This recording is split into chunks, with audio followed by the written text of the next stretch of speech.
नमस्कार, सत श्री अकाल, आदाब, हेलो, हाय, केम छो की हाल चाल गाइस, कैसे हो आप सभी लोग। मेरा नाम है शिवम गुप्ता और आप देख रहे हो डॉक्टर सड्डा। और यहाँ पर मैं आप सभी लोगों को नोट्स बनाने की निंजा टेक्निक देने वाला हूँ। देखिए, बहुत सारे स्टूडेंट्स हैं जो नोट्स बनाते हैं, रंग बिरंगे अच्छे सुंदर से नोट्स बनाते हैं, लेकिन नोट्स में कहीं ना कहीं कुछ ना कुछ कमियां नजर आती हैं, कुछ ना कुछ चीजें हैं जो मिस आउट हो जाती हैं। तो उन सभी चीजों की जो बेस्ट नोट्स कैसे बनाने हैं, किस तरीके से हम उसमें अपने सारे कंटेंट को डालें, क्या क्या उसमें डालना है, किस तरीके से हमारी नोट्स होनी चाहिए, उसके बारे में आज मैं बात करने वाला हूं। नीट 2025 आप जब तैयारी कर रहे हो तो एक बेहतर तैयारी के लिए बेहतर नोट्स होनी चाहिए। और आइए शुरुआत करते हैं बेहतर नोट्स की। तो दोस्तों, अगर मैं बात करूं आप लोगों से नोट्स बनाने के लिए, तो कुछ पॉइंट्स हैं जो आप लोगों के दिमाग में होना चाहिए। सबसे पहले पॉइंट के बारे में डिस्कस करते हैं और वो क्या है, पर्पस। भाई साहब, जब आप नोट्स बनाते हैं तो नोट्स किस लिए बनाई जा रही है। बहुत सारे लोग होते हैं जो सिर्फ पढ़ाई के लिए रजिस्टर भर रहे होते हैं, बहुत सारी रजिस्टर की नोट्स होती हैं। बहुत सारे स्टूडेंट्स होते हैं जो रेफरेंस पर्पस के लिए बनाते हैं कि अगर मुझे कोई भी डेटा चाहिए होगा तो मैं डेटा इस नोट से उठा लूंगा। बहुत सारे स्टूडेंट्स वैसे होते हैं जो नोट्स बनाते हैं जिसे हम कहते हैं समरी नोट्स या फिर शॉर्ट नोट्स बोलते हैं, राइट। कई सारे होते हैं नोट्स बनाने वाले स्टूडेंट्स जो बनाते हैं ब्रेन स्टॉर्मिंग नोट्स की, भाई इसमें सारी टफ डेटा डाल दिया, फिर इसको बस नोट्स को पढ़ लिया तो बहुत सारे कॉन्सेप्ट्स क्लियर हो जाएंगे। तो जब भी कभी आप लोग कभी भी अपनी नोट्स बना रहे हो ना, तो नोट्स के लिए आपका पर्पस क्लियर होना चाहिए कि ये मेरी फुल लेंथ नोट्स हैं, रजिस्टर पूरा का पूरा भरना है जिसमें ए टू जेड मटेरियल लिखना है, या फिर ये मेरी शॉर्ट नोट्स होने वाली हैं, ब्रेनस्टॉर्मिंग या समराइजिंग टाइप की नोट्स होने वाली हैं, ये मेरी एग्जाम पर्पस की नोट्स होने वाली हैं। इस तरीके से आप लोगों को सबसे पहले तो ये पर्पस क्लियर रखना कि मुझे कैसी नोट्स बनानी है। अब जब आपको पता चल गया कि भाई मुझे नोट्स बनानी है, तो नोट्स बनाने में आप लोगों को पता है कि हम लोग क्या करते हैं, कई बार एक रफ कॉपी होती है, उसी में ही हमारा फिजिक्स भी चल रहा है, उसी में हमारी केमिस्ट्री भी चल रही है, उसी में हमारी बायो भी चल रही है। लेकिन फिर बाद में ऐसा होता है कि नहीं, चलो ठीक है, अलग अलग रजिस्टर बना लेते हैं। अब अलग अलग रजिस्टर तो बना लिया, लेकिन कहीं पर कोई डेटा लिखा है, कहीं पर कोई डेटा लिखा हुआ है, और 10-10 लाइन के पैराग्राफ्स भी हैं जो किताब में लिखे हुए थे, पूरी की पूरी किताब छाप दी। ऐसा कुछ भी नहीं करना होता है। आप लोगों को प्रॉपर ऑर्गेनाइज करनी है अपनी नोट्स, और ऑर्गेनाइज करने के लिए प्रॉपर हेडिंग्स वगैरह डालिए, हेडिंग्स को अलग कलर से करिए, है ना, उसकी सब हेडिंग भी बना दीजिए। साथ में कुछ बुलेट पॉइंट्स हैं तो पॉइंट वाइज सारी चीजें लिखिए, है ना। उससे क्या होगा कि आप लोगों की जो नोट्स होंगी वो बेटर होंगी। आप लोगों की नोट्स में पूरा मटेरियल, एक्स्ट्रा कचरा नहीं होगा। भाई एक्स्ट्रा कचरा कहने का मतलब क्या होता है, यही कि एक्स्ट्रा मटेरियल नहीं डालना ना। जो चीज एग्जाम रिलेटेड है, जिस चीज से मेरी एक लाइन से अगर पढ़ करके मुझे कॉन्सेप्ट समझ में आ रहा है, तो फिर मैं उसके लिए 10 लाइन क्यों लिखूं, है ना। अगर मुझे सिर्फ एग्जाम्पल ही लिखने से समझ में आ जाने वाला है, तो फिर मैं उसमें 10 लाइन क्यों लिखूं, राइट। तो आप लोगों को प्रॉपर ऑर्गेनाइज करना पड़ेगा। डिफरेंट डिफरेंट कलर्स चूज कर लीजिए कि भाई रेड कलर है, वेरी इंपॉर्टेंट, ग्रीन कलर है, वेरी इंपॉर्टेंट से थोड़ा सा लेस इंपॉर्टेंट, ब्लू कलर से लिख रहे हो तो ये हो जाएगा कि हाँ मैंने जो डेटा है, जो एक्स्ट्रा नॉर्मल पॉइंट्स हैं वो लिखे हैं। ब्लैक कलर से डायग्राम्स बना लो, डायग्राम्स को भी थोड़ा सा जालो, हेडिंग्स वगैरह हैं उनको ब्लैक कलर से कर दो। तो आपकी नोट्स में अगर आप लोग जब भी कभी पलटाओगे तो आपको पता होगा जो रेड कलर से वेरी इंपॉर्टेंट पॉइंट्स हैं। तो कल की डेट में अगर आप लोग ब्रेनस्टॉर्मिंग नोट्स बना रहे हो तो उसके लिए भी आपको पता होगा कि भाई मुझे रेड कलर और ग्रीन कलर के जो पॉइंट्स हैं उनको ही लिखने हैं, राइट। फिर उसके बाद की पॉइंट्स। अब आप लोगों को हमेशा याद रखना है कि जब भी कभी हम किताब पढ़ते हैं तो किताब में तो पूरा पूरा पैराग्राफ लिखा होता है, एक एक टॉपिक के लिए बहुत सारी चीजें होती है ना। तो पूरे के पूरी किताब को मत छापने लग जाना। अगर कभी फैकल्टीज आपको पढ़ा भी रहे हैं तो आप पूरी की पूरी बातें, एक एक चीज मत लिखने लग जाना, है ना। उन्होंने जो जो कई बार स्टूडेंट क्या करते हैं, जो किताब है उसी को पूरा छापने लग जाते हैं। या फिर फैकल्टी ने, मान लो फॉर एग्जांपल मैं आप लोगों को फिजिक्स पढ़ा रहा हूं और मैंने आप लोगों को पूरा का पूरा यहां पर बोर्ड में लिख करके दे दिया। अब आप क्या करोगे, ए टू जेड पूरा का पूरा छाप लोगे। छापना जरूरी है, लेकिन वो नोट्स में मत डालो, वो तुम्हारी रेफरेंस नोट्स में है, ठीक है। लेकिन इनमें से जो की पॉइंट्स हैं, जो आपको लग रहे हैं कि हाँ ये मेन पॉइंट है, इसको लिखना है, ये कॉन्सेप्ट है, लिख लो। एक लाइन में कॉन्सेप्ट लिखा और उसको बॉक्स में पैक करके लिख दो ऊपर कॉन्सेप्ट है, राइट। तो कॉन्सेप्ट लिख लो, है ना। सारी की सारी चीजें कॉपी पेस्ट करने की कोशिश मत करो, सिर्फ की पॉइंट्स में लिखो, पॉइंटर्स लिखो, राइट। तो ये 3 पॉइंट्स दिमाग में रखना है। फिर उसके बाद आप लोगों को क्या याद रखना है, एब्रीविएशंस एंड सिंबल्स। जैसे कि फॉर एग्जांपल मुझे लिखना है क्रॉस सेक्शन, है ना। तो अब जब भी कभी आप मेरी नोट्स देखोगे तो मैं कभी भी क्रॉस सेक्शन को ऐसे लिखता ही नहीं। अगर मुझे लिखना है क्रॉस सेक्शन, राइट, अब मुझे क्रॉस सेक्शन लिखने में टाइम लग रहा है तो मैं इसको क्या लिखता हूं, क्रॉस सेक्शन। ये देखिए, ये मेरे सिंबल्स हैं, ये मैंने अपने हिसाब से बनाए हुए हैं कि किस तरीके से मुझे कोई भी चीज लिखनी है। कभी भी मुझे इंक्रीज लिखना है तो इंक्रीज लिखने के लिए मैं कभी भी इंक्रीज लिखता ही नहीं, मैं हमेशा सिर्फ एक सिंबल बनाता हूं इंक्रीज का। डिक्रीज लिखना तो डिक्रीज बनाओगे आप ऐसा, है ना। अब आप किसी को नोट्स दिखाने के लिए तो बना नहीं रहे, सिंपल सी बात, आप किसी को दिखाना थोड़ी ना, नोट्स दिखा करके थोड़ी ना एग्जाम में सिलेक्शन होता है।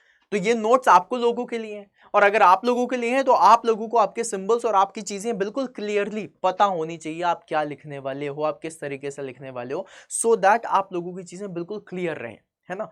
और ये सारी चीजें आप लोगों को अपनी नोट्स में ऐड ऑन करनी पड़ेंगी। ये जैसे कि मैंने इंक्रीज, डिक्रीज, क्रॉस सेक्शन, है ना, ये सारी चीजें जो मैंने आपको बताई हैं, ये सब कुछ क्या है, ये मेरी टेक्निक्स हैं। अगर मैं अपनी नोट्स में लिखूंगा तो मोस्ट ऑफ द टाइम, मैं जब मान लो फॉर एग्जांपल आप लोगों के लिए नोट्स बना रहा हूं, तो मुझे पता है कि आप क्रॉस सेक्शन को सीधा क्रॉस सेक्शन लिखेंगे, एससी नहीं लिखेंगे, है ना, इस तरीके से। जैसे मुझे मशीन लिखना है तो मैं कभी भी मशीन को मशीन नहीं लिखता, मैं M-C लिखता हूं, ऐसे M/C, दैट इज मशीन। अब मुझे पढ़ना है तो मुझे पता है ना कि ये मशीन लिखा हुआ है, तो इस तरीके से आपको अपनी नोट्स के बारे में पता है कि ये मेरी नोट्स है, मुझे इस तरीके से ऐड ऑन करना है। तो जब भी कभी आप अपने नोट्स लिखोगे तो अपने तरीके से लिखो, और वो तरीके बिल्कुल रखो, है ना। फिर उसके बाद कई सारी चीजें होती हैं जहां पर होते हैं ग्राफ्स, डायग्राम्स, उनको जरूर अपनी नोट्स में ऐड ऑन करो। कोई भी चीज समझनी है तो उसके लिए ग्राफ बना लो नोट्स में। अगर आप लोगों ने डायग्राम्स बना लिए तो आप लोगों के लिए जो अंडरस्टैंडिंग हो, काफी अच्छी अंडरस्टैंडिंग हो जाती है, आप बहुत अच्छे तरीके से पढ़ सकते हैं। चार्ट्स वगैरह है उसको रख लीजिए, कोई भी आपकी इंफॉर्मेशन है उसके लिए कोई टेबल वगैरह बना लो, सो दैट आप लोगों की जो विजुअल पिक्चर होती है ना, जिसे इमेज मेमोरी कहते हैं ना, तो भाई वो सारी चीजें आप लोगों के दिमाग में होती है। फिर आप लोग कई बार ऐसा होता है, आप लोग कई बार जब रिवाइज करते हैं तो आप लोगों ने भी ये चीज नोटिस करी होगी कि हम इस तरीके से अगर सोचे तो हमें पता होता है कि किस पन्ने के किसी एक एक एरिया पे, किसी कॉर्नर पे वो पॉइंट लिखा हुआ है, और हम हमेशा ढूंढते हुए जाते हैं कौन से पन्ने पर है, राइट, और सिर्फ उसी जगह पे देख रहे होते हैं क्योंकि हमें पता होता है वो पिक्चर मेमोरी है जो आपकी बन चुकी है ना। तो इस तरीके से आप लोग टेबल्स बनाइए, ग्राफ्स बनाइए, डायग्राम्स बनाइए। तो जितनी कहानी आपको लिखनी है, पूरी की पूरी कहानी के जो पॉइंट्स हैं वो सारे के सारे डायग्राम में डाल दीजिए, चार्ट्स में डाल दीजिए, ग्राफ बना लीजिए। इस तरीके से आप इसको ऐड ऑन करते हुए चले जाइए। अब क्या होता है, जैसे कि फॉर एग्जांपल मान लो आप लोगों में से कई सारे लोग होंगे जो अभी फ्रेशर होंगे, कई सारे लोग होंगे जो ड्रॉपर होंगे, आप लोगों में से ऐसे बहुत सारे स्टूडेंट्स होंगे जिन्होंने पुराना जो सिलेबस था वो भी पढ़ा होगा, है ना। अभी कई सारे स्टूडेंट्स होंगे जिनके पास, जिन्होंने नोट्स ली कि हाँ हम यहाँ से नोट्स मंगवा लेते हैं, हम ऐसी नोट्स ले लेते हैं, इस कोचिंग की नोट है और इसमें सारी चीज़ें हैं, लेकिन अब आपको पता ही नहीं कि भाई इसमें कौन सा डेटा हट चुका है, ओमिट हो चुका है, कौन सा डेटा अभी है ना। तो अपने नोट्स को रिव्यू करते रहो, अपडेट करते रहो। अगर तुम्हें लग रहा है कि मैंने नोट बनाई है और नोट्स बनाने के बाद आप लोगों की जितनी भी पॉइंट्स हैं, मतलब फॉर एग्जांपल आपने 10 पॉइंट लिखे लेकिन अब एग्जामिनेशन में 2 और पॉइंट उसी टॉपिक से आ चुके हैं, तो एक एक्स्ट्रा पेज लो और उस पेज को उसी नोट के बीच में उस तरह लगा लो, है ना। या फिर अगर ई नोट्स बना रहे हो तो उसमें एक पॉइंट्स और ऐड कर लो। तो मतलब अपनी जो पॉइंट्स हैं उनको अपडेट करते हुए जाना है, अपने नोट्स को रिव्यू करते हुए जाना है। कहीं कोई कॉन्सेप्ट गलत तो नहीं लिख गया, कहीं किसी कॉन्सेप्ट में कोई एक्स्ट्रा लाइन तो नहीं ऐड करनी, कहीं किसी कॉन्सेप्ट में मुझे कुछ एक्स्ट्रा तो नहीं लिखना है। वो सारी चीजें आप लोगों को रिव्यू करनी पड़ेंगी, तभी जाकर के आप बेस्ट नोट्स बना सकते हो। फिर उसके बाद last but not the least एक पॉइंट और बोलूंगा और फिर उसके बाद आपको नोट्स सिखाऊंगा। लास्ट पॉइंट है दैट इज पर्सनल इनसाइट्स। अब पर्सनल इनसाइट्स क्या होते हैं, जब आप लोग तैयारी करते हैं तो तैयारी कर रहे हैं ऑल इंडिया रैंक 1 की, तो उसमें अपनी भी तो कोई छाप छोड़नी पड़ेगी। अपनी नोट्स हैं, अपनी नोट्स में अपने तरीके से नहीं लिखा तो क्या खाक नोट्स बनाई। अगर आप टीचर की ही नोट्स को छाप रहे हो तो तुम्हारी नोट्स थोड़ी ना है मेरे लाल, वो तो टीचर की नोट्स है।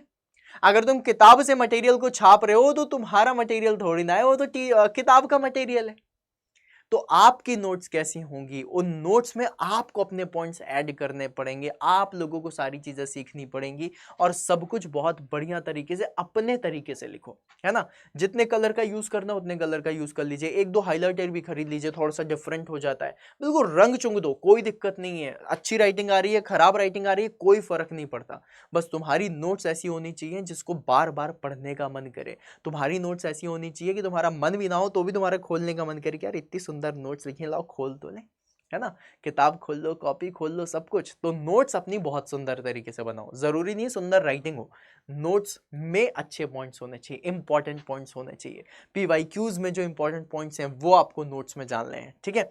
अब देखो गाइस, ये जितने भी पॉइंट्स मैंने आप सभी लोगों को बताया, इसके बाद एक चीज और बताता हूं और इस चीज को समझना, बहुत इंपॉर्टेंट पॉइंट बता रहा हूं और बहुत अच्छा पॉइंट। मैंने तो कुछ ट्राई करा, आप लोगों के लिए और कुछ नोट्स बना करके दिखाई, ठीक है। तो वो नोट्स भी मैं लेकर के आया हूँ और उन नोट्स को आप लोगों को दिखाना चाहता हूँ। तो जैसे कि फॉर एग्जांपल मान लो ये नोट्स है, ये मैंने बनाई है।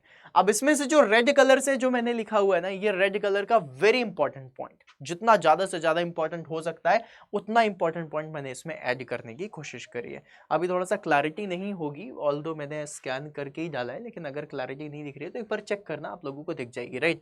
अब फॉर एग्जाम्पल मान लो मैंने यहाँ पर कोई भी इंपॉर्टेंट पॉइंट लिखा है, मैंने रेड कलर से कर दिया। जो ब्लैक कलर से लिखा हुआ है वो उतना ज्यादा इंपॉर्टेंट नहीं होगा, लेकिन होगा। जो ग्रीन कलर से लिखा हुआ है वो बहुत ज्यादा इंपॉर्टेंट होगा, राइट। अब आप लोगों को पता है आइडियल फ्लूइड है ना। अब जो मैं अपनी इनसाइट्स की बात कर रहा था, मैं उस इनसाइट के बारे में बात करता हूं।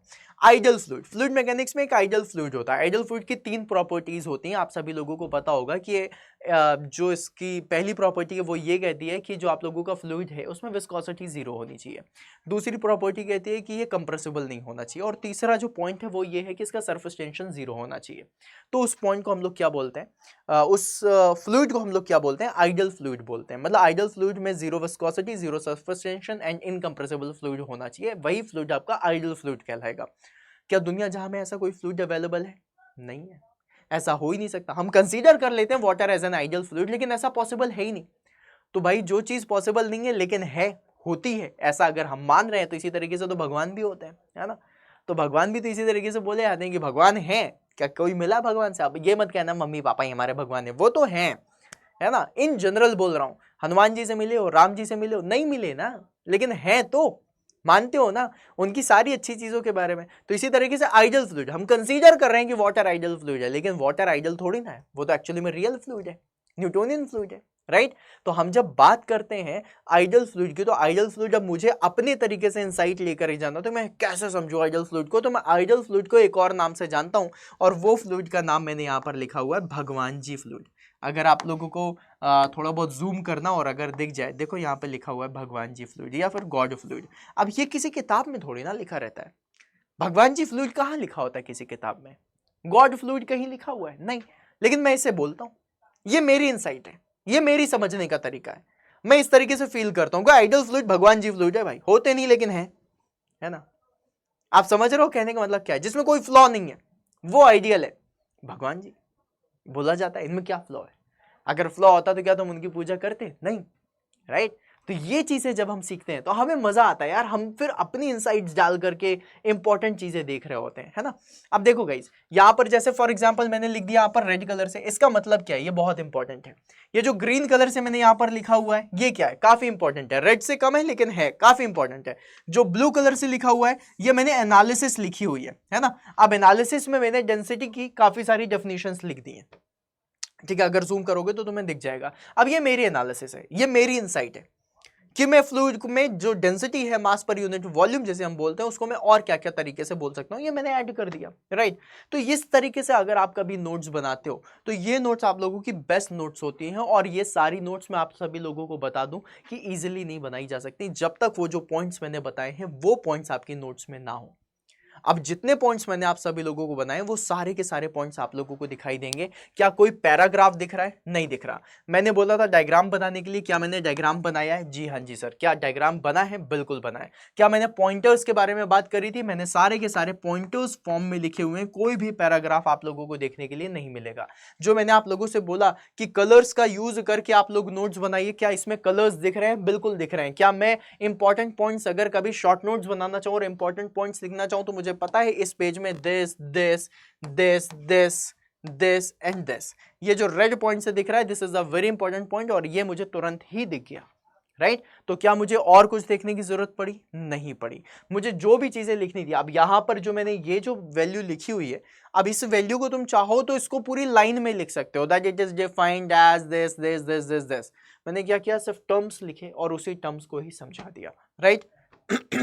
अब आप मतलब नॉर्मली एक लाइन लिखते हो तो आप यहां पर लिख सकते थे दैट फ्रॉम द डेंसिटी और मास डेंसिटी और specific mass you can say that pressure exerted on any fluid will be directly proportional to your mass density, right। ये वाली लाइन मुझे लिखनी थी, मैंने सीधा सीधा यहां पे लिखा प्रेशर इज डायरेक्टली प्रोपोर्शनल, और डायरेक्टली प्रोपोर्शनल का साइन बना दिया। सिंपल है, सिंपल है, टेबल है, एग्जाम्पल है। हाँ, तो इसी तरीके से आप लोगों को समझना है जहां पर आप लोग अपनी नोट्स को बेस्ट तरीके से बना सकते हैं। And that is the Ninja technique. Ninja technique मैं क्यों बोलता हूं, क्योंकि इसमें मैंने सब कुछ इंक्लूड कर दिया है, इसमें मैंने हर एक चीज डाल दी है। अब इसके बाद जब भी कभी मैं नोट्स लेने जाऊंगा ना, जब भी कभी मैं अपनी नोट्स को खोलूंगा, पढ़ूंगा, तो मुझे खुशी भी मिलेगी। इतनी सुंदर नोट्स होंगी कि देख करके मजे भी करोगे और बढ़िया तरीके से आप समझ भी पाओगे।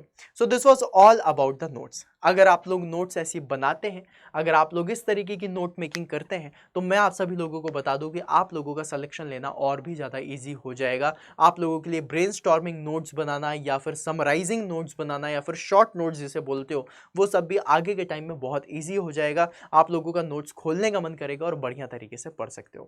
अगर आप लोगों में से ऐसा कोई ऐसा स्टूडेंट है जिसने ये सारे पॉइंट्स को कंसीडर करते हुए नोट्स बनाई हैं, तो मुझे कमेंट बॉक्स में ज़रूर बताना कि हाँ जी सर, मैं इसी स्ट्रैटेजी को फॉलो करता हुआ जा रहा हूँ। और अगर आप लोगों में से ऐसा कोई है जो नोट्स बना रहा है और उसको मेरी इस स्ट्रैटेजी से मदद मिली है, तो वो भी कमेंट बॉक्स में गुलाबी दिल के साथ ज़रूर बताना कि हाँ जी सर, मुझे इससे ज़रूर फ़ायदा हुआ है।